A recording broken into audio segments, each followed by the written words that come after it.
Hello everyone, welcome back to our channel. Today we will learn about the motions in the Indian Parliament Part 2. आज के video में हम motions in the Indian parliament का part 2 discuss करेंगे। Last video में हमने देखा था मोशंस का क्या मीनिंग होता है। हमने privilege motion, calling attention motion and closure motion को डिटेल में डिस्कस किया था। अगर आपने वो वीडियो नहीं देखी तो जरूर देख लीजिए। आज हम उसका पार्ट 2 डिस्कस करेंगे, जहां हम जानेंगे adjournment motion, no confidence motion, no day yet name motion and motion of thanks के बारे में। So let's start. Adjournment motion. It is introduced in the parliament to draw the attention of the house to a matter of urgent public importance. ये parliament में लाया जाता है। Adjournment motion जब संसद में इंट्रोड्यूस किया जाता है, अगर हाउस की अटेंशन ली जानी है to a matter of urgent public importance, कोई अर्जेंट पब्लिक इम्पोर्टेंस का मैटर है, ठीक है, जनता के हित का कोई विषय है, इस पे ध्यान केंद्रित करना हाउस का, संसद का बहुत जरूरी है, तो उसके लिए आता है एडजर्नमेंट मोशन। कोई बहुत इंपॉर्टेंट, बहुत अर्जेंट मैटर है, जैसे कोविड के टाइम पे, तो उसको हम कह सकते हैं, उसके लिए लाया जा सकता है adjournment motion. It needs the support of 50 members to be admitted. इसको एडमिट करने के लिए कम से कम 50 मेंबर्स का सपोर्ट चाहिए, ठीक है, 50 सदस्यों का सपोर्ट चाहिए होगा इसके लिए। It is regarded as an extraordinary device as it interrupts the normal business of the house. इसको एक एक्स्ट्रा ऑर्डिनरी डिवाइस कहते हैं क्योंकि ये नॉर्मल बिजनेस को इंटरप्ट कर रहा है। अब जैसे हाउस में, पार्लियामेंट में किसी और बात पर डिस्कशन हो रही है, किसी और विषय पर चर्चा हो रही है, एडजर्नमेंट मोशन आ गया, एक इम्पोर्टेंट, एक अर्जेंट मैटर पे अब डिस्कशन होगी, तो जो नॉर्मल डिस्कशन चल रही थी वो उससे रुक गई, इंटरप्ट हो गई, इसलिए इसे एक्स्ट्रा ऑर्डिनरी डिवाइस कहते हैं, क्योंकि नॉर्मल बिजनेस हाउस को ये डिस्टर्ब करता है, उसको इंटरप्ट करता है। It can be introduced only in Lok Sabha. इसको सिर्फ लोकसभा में ही लाया जा सकता है, राज्यसभा में एडजर्नमेंट मोशन नहीं आ सकता, only in the Lok Sabha. The discussion on an adjournment motion should last for not less than 2 hours and 30 minutes. तो कम से कम 2.5 घंटे तक डिस्कशन होनी चाहिए एडजर्नमेंट मोशन पे। The discussion on adjournment motion should last for not less than 2 hours and 30 minutes। मतलब कम से कम 2.5 घंटे तक चर्चा होनी चाहिए एडजर्नमेंट मोशन पे, क्योंकि नॉर्मल बिजनेस को इंटरप्ट कर कर एक अर्जेंट पब्लिक इंपॉर्टेंस का मैटर लाया, अलग मुद्दा लाया है, तो उस पर पूरा टाइम देना होगा। कम से कम 2.5 घंटे डिस्कशन होनी चाहिए, और ये सिर्फ लोकसभा में ही इंट्रोड्यूस किया जा सकता है, राज्यसभा में नहीं। इसके लिए 50 मेंबर्स का सपोर्ट चाहिए इसको एडमिट करने के लिए, मोशन लाने के लिए। अब रिस्ट्रिक्शंस देखते हैं on the adjournment motion. Adjournment motion पे कुछ रिस्ट्रिक्शंस भी हैं, कुछ रोक भी हैं। क्या है वो restrictions? Number 1, the matter raised should be factual, urgent end of public importance. Adjournment motion में जो मैटर रेज किया गया, जो मुद्दा उठाया गया, वो सही होना चाहिए, फैक्चुअल, वाकई में वो अर्जेंट होना चाहिए, बहुत ज़रूरी होना चाहिए, और पब्लिक इंपॉर्टेंस के लिए होना चाहिए, जनता के हित के लिए होना चाहिए। ठीक है, ऐसे कोई भी मैटर नहीं उठा सकते एडजर्नमेंट मोशन कह के, वो वाकई में ही अर्जेंट होना चाहिए, पब्लिक इंपॉर्टेंस का होना चाहिए। It should not cover more than one matter. एक एडजर्नमेंट मोशन एक ही मैटर के लिए लाया जाएगा। It should contain a specific matter. ठीक है, स्पेसिफिकली किसी बात पे डिस्कशन होगी, किसी पॉइंट पे डिस्कशन की जाएगी, किसी बात पे चर्चा होगी, तो स्पेसिफिक मैटर होना चाहिए। ऐसा नहीं होना चाहिए कि एक के बाद एक बातें करी जा रही है, एक पॉइंट पे और पॉइंट बनाए जा रहे हैं, एक स्पेसिफिक मैटर है और उसी के बारे में चर्चा हो। It should not raise a question of privilege. Privilege का क्वेश्चन रेज ना करे, जैसे हमने प्रिविलेज मोशन में देखा था। प्रिविलेज मोशन कब लाते हैं? जब कोई मिनिस्टर पार्लियामेंट्री प्रिविलेजेस तो ब्रीच कर रहे हैं, तब जो उन्हें अधिकार दिए गए हैं, जो अथॉरिटीज दी गई है, राइट दिए हैं, उनका गलत उपयोग करना है, तो उसके लिए प्रिविलेज मोशन लाया जाता है। तो एडजर्नमेंट मोशन में कोई ऐसी बात ना हो तो प्रिविलेज से रिलेटेड है, कि कोई मिनिस्टर अपने पार्लियामेंट्री प्रिविलेजेस को ब्रीच कर रहा है, तो वो बात नहीं होनी चाहिए एडजर्नमेंट मोशन में, उसके लिए अलग से प्रिविलेज मोशन लाया जाता है। It should not revive discussion on a matter that has been discussed in the same session। एक सेशन में जिस बात पे ऑलरेडी डिस्कशन हो चुकी है, तो वही बात के लिए दोबारा एडजर्नमेंट मोशन उसी सेशन में नहीं लाएगा। ठीक है, हमने सेशंस ऑफ पार्लियामेंट डिस्कस किए थे, budget session, monsoon session, winter session.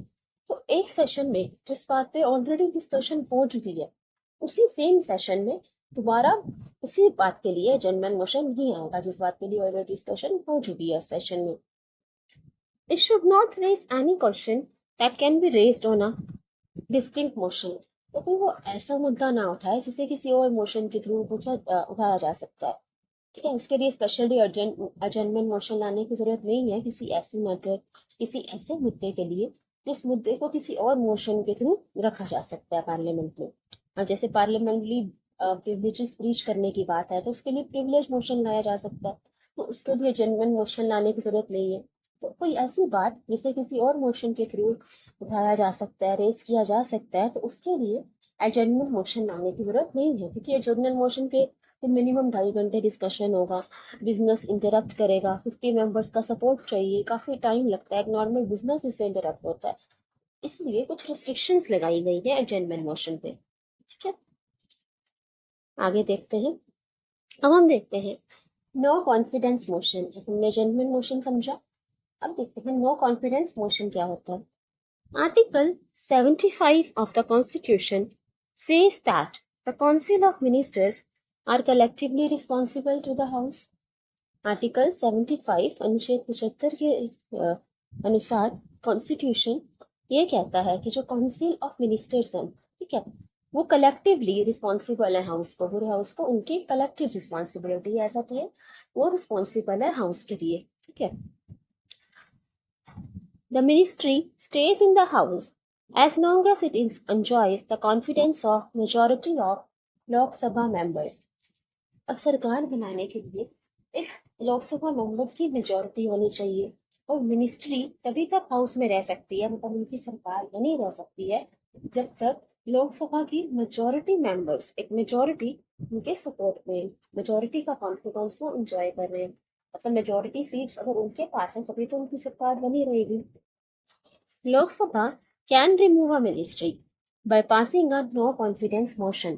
अब लोकसभा के पास ये पावर है कि वो एक मिनिस्ट्री को रिमूव कर सकते हैं, एक सरकार को हटा सकते हैं, गिरा सकते हैं, अगर नो कॉन्फिडेंस मोशन पास हो गया। नो कॉन्फिडेंस मोशन के लिए it needs the support of 50 members to be admitted.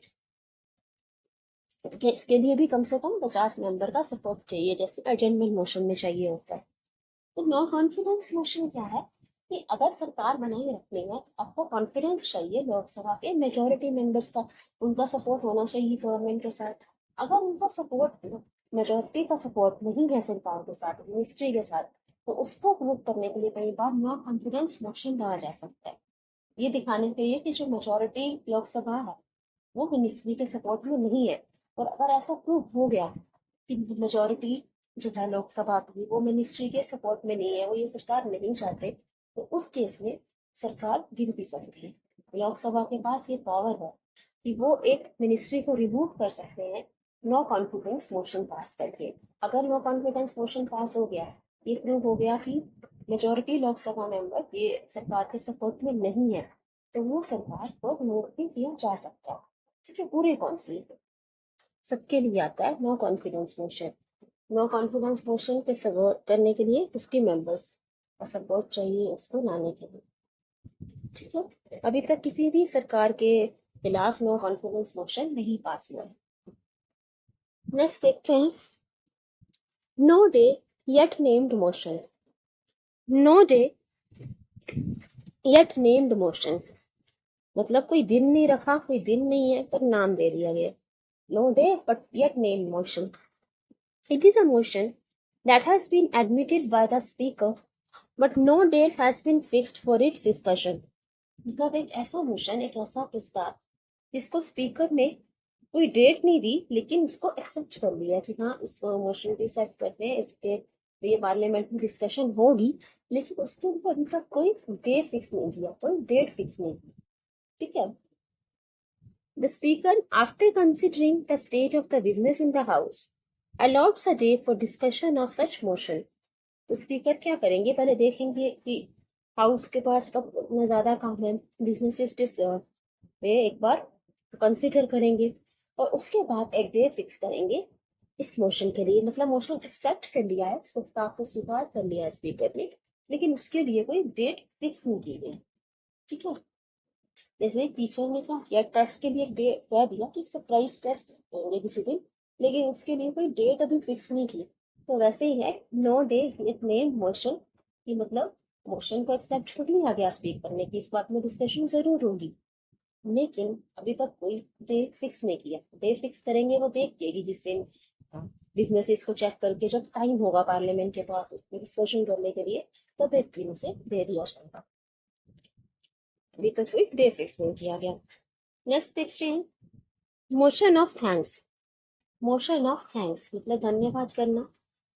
The first session after each general election and the first session of every fiscal year is addressed by the president.